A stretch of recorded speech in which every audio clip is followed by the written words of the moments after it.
നമസ്കാരം പ്രിയപ്പെട്ട പ്രേക്ഷകരെ, നാട്ടിലോട്ടിലേക്ക് എല്ലാ പ്രേക്ഷകർക്കും സ്വാഗതം. ഓരോ തദ്ദേശ തെരഞ്ഞെടുപ്പ് വരുമ്പോഴും എത്രയെത്ര മേഖലകളെയാണ് അത് ബാധിക്കുക, അല്ലെങ്കിൽ മേഖലകളാണ് പ്രതീക്ഷകൾ വെക്കുക എന്നുള്ളതാണ് ഇന്ന് നമ്മൾ നാട്ടിലോട്ടിലൂടെ പ്രേക്ഷകരിലേക്ക് എത്തിക്കുന്നത്. നമ്മളുള്ളത് തിരുവനന്തപുരം കുന്നത്തുകാൽ പഞ്ചായത്തിലാണ്. കുന്നത്തുകാൽ പഞ്ചായത്തിന് കീഴിലുള്ള ഒരു ബഡ് സ്കൂളിലാണ് നമ്മളുള്ളത്. ഒരുപാട് കുട്ടികൾക്ക് ആശ്രയമായ ഒരു ബഡ് സ്കൂളാണ്. അവരുടെ പ്രവർത്തനങ്ങളൊക്കെ നമ്മളെയൊക്കെ ഞെട്ടിപ്പിക്കുന്ന, അത്ഭുതപ്പെടുത്തുന്ന പ്രവർത്തനങ്ങളൊക്കെയാണ് ഇവിടുത്തെ കുഞ്ഞുങ്ങളുടേത്. നമുക്ക് എന്തായാലും അവരോട് സംസാരിക്കാം. അവർക്ക് ഒരുപാട് ആഗ്രഹങ്ങളുണ്ട്. കാണും പെണ്ണെ നീ കേട്ടാൽ വരും, എന്നെ കാണാൻ വരും.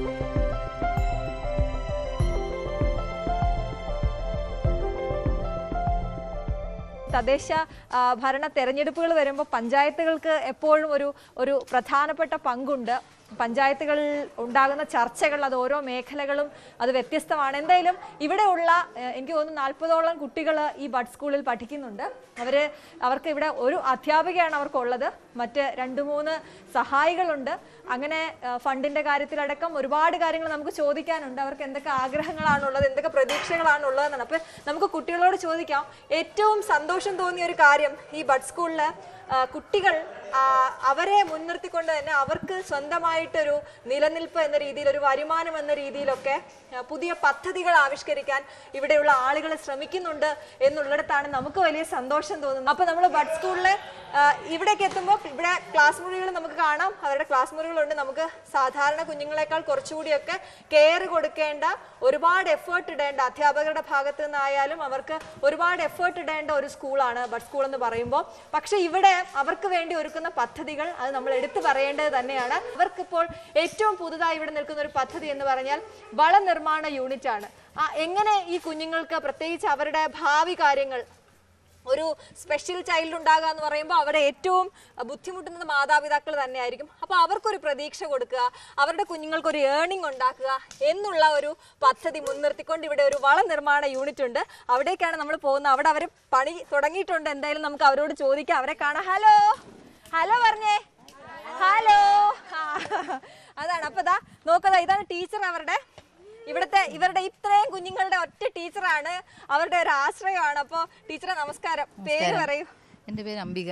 ഞാൻ പറയായിരുന്നു, ഇവിടെ വരുമ്പോൾ ബഡ് സ്കൂളിന് ഒരുപാട് ആവശ്യങ്ങളുണ്ട്. അതിനൊക്കെ അപ്പുറത്തേക്ക് ഞങ്ങളെ സന്തോഷത്തിലാക്കുന്നത് നിങ്ങളുടെ ഈ പദ്ധതികളാണ്. ഈ കുഞ്ഞുങ്ങളെ അവർക്ക് വരുമാനം ഉണ്ടാക്കുക, അല്ലെങ്കിൽ അവരെ ഇതുപോലെ എൻഗേജ്ഡ് ആക്കുക എന്ന് പറഞ്ഞാൽ വലിയ കാര്യമാണ് നിങ്ങൾ ചെയ്യുന്നത്. പറയൂ ബഡ് സ്കൂളിനെ പറ്റി.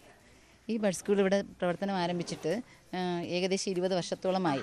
അപ്പോൾ 98-ലാണ് ഞങ്ങൾക്ക് ഈ ഒരു CBR സെൻ്ററായിട്ടാണ് നമ്മളിത് തുടങ്ങിയിട്ടുള്ളത്. അപ്പോൾ 2004 കുടുംബശ്രീ മിഷൻ്റെ സഹകരണത്തോടു കൂടി തന്നെ നമുക്കൊരു ബഡ് സ്കൂളായിട്ട് പ്രഖ്യാപിക്കുകയും അന്ന് മുതൽ പഞ്ചായത്ത് പ്രോജക്റ്റ് വെച്ച് ഈ സ്ഥാപനം പ്രവർത്തിച്ചു വരുന്നു.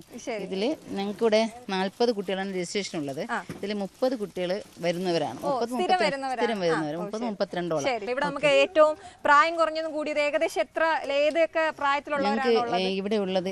ഇവരെല്ലാം 20 വർഷത്തോളമായി ഇവിടെ വന്നിട്ട്, അല്ലെങ്കിൽ ഏറെക്കുറെ പേരും മറ്റുള്ളവർ ഇടയ്ക്ക് വന്നവരും ഉണ്ടായിരുന്നു. അപ്പോൾ അവർക്ക് അത്രയും പ്രായമുണ്ട്. അപ്പൊ ഇവര് നമുക്ക് ഇനി വേറെ വീട്ടിലോട്ട് ഒതുക്കി നിർത്തുക എന്നുള്ള വളരെ സങ്കടകരമാണ്. ഇവര് 4 ചുവരുകൾക്കുള്ളിൽ കഷ്ടപ്പെട്ട് കഴിയുന്ന കുട്ടികളാണ്. പുറം ലോകം അറിയാത്ത രീതിയിൽ ആ രീതിയിലുള്ള കുട്ടികളാണ്. ഇന്ന് അവർ സ്വയം പര്യാപ്തതയിലോട്ട് വന്നിരിക്കുന്നതിൽ ഞങ്ങൾക്ക് അഭിമാനമാണ്. കാരണം അവര് എന്തും ചെയ്യും. അവരുടെ ബിഹേവിയർ പ്രോബ്ലം ഏകദേശം കുറയാൻ സാധിച്ചു. നമുക്കിവിടെ യോഗ ഡോക്ടറുണ്ട്. ആയുഷ് മിഷന് കീഴിൽ യോഗ ഡോക്ടർ വന്ന് ഇവർക്ക് യോഗ ചെയ്യിപ്പിക്കുന്നുണ്ട്.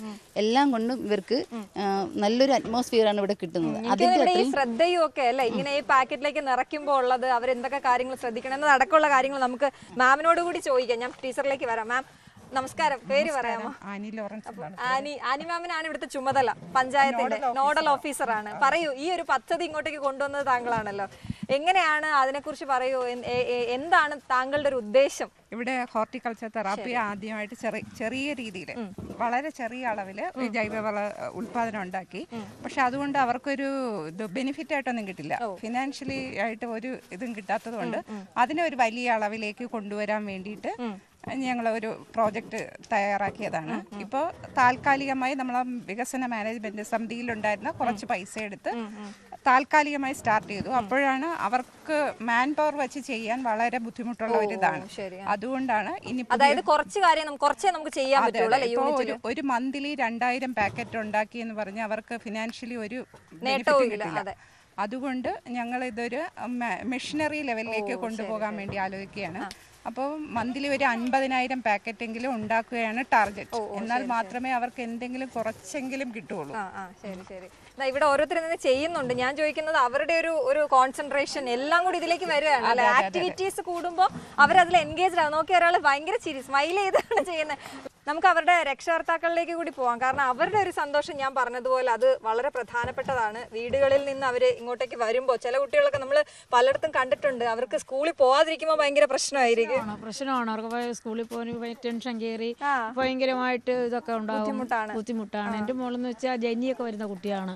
അപ്പോൾ ഇപ്പോൾ ഒരു 10 മാസം കൊണ്ടാണ് ജനി വരുന്നില്ല. ആശുപത്രിയിലൊക്കെ കാണിച്ച് അങ്ങനെ ഒരു ഇവിടെ സ്കൂളിൽ എത്ര ഇവിടെ വന്നിട്ട് 20 വർഷത്തോളമായി. ഓ ശരി. ഇഷ്ടമാണോ ഇവിടെ വരാൻ? ഭയങ്കര ഇഷ്ടമാണ്. വീട്ടിൽ നിൽക്കണ ഇഷ്ടമല്ല, എപ്പോഴും സ്കൂളിൽ വരണമെന്നുള്ള ഒരു ആഗ്രഹം. അപ്പൊ നമുക്ക് ഇവിടെ അവധിയുണ്ടോ? അവധി ദിവസം ഇവിടെ അവധി ദിവസങ്ങളുണ്ട്. അപ്പോഴൊക്കെ പ്രശ്നമാണ്. എങ്കിലും ഞങ്ങൾ അങ്ങനെ വേറെ എവിടെയെങ്കിലും ഒക്കെ കൊണ്ടുപോയി ഒന്ന് സെറ്റിലാക്കി വിടും. അമ്മ ജോലി ചെയ്യുന്നുണ്ടോ? അമ്മ നമ്മുടെ പഞ്ചായത്ത് ക്യാൻറ്റീനിലാണ്, നമ്മുടെ സ്കൂളിന്റെ ഒരു ക്യാൻറ്റീനുണ്ട്, അവിടെ വർക്ക് ചെയ്യുന്നുണ്ട്.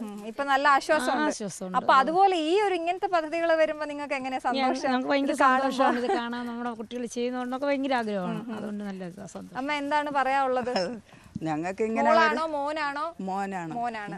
എത്ര വയസ്സായി മോന്? മോന് 40 വയസ്സായി. 40 വയസ്സായി. ബുദ്ധിമുട്ടാണ്.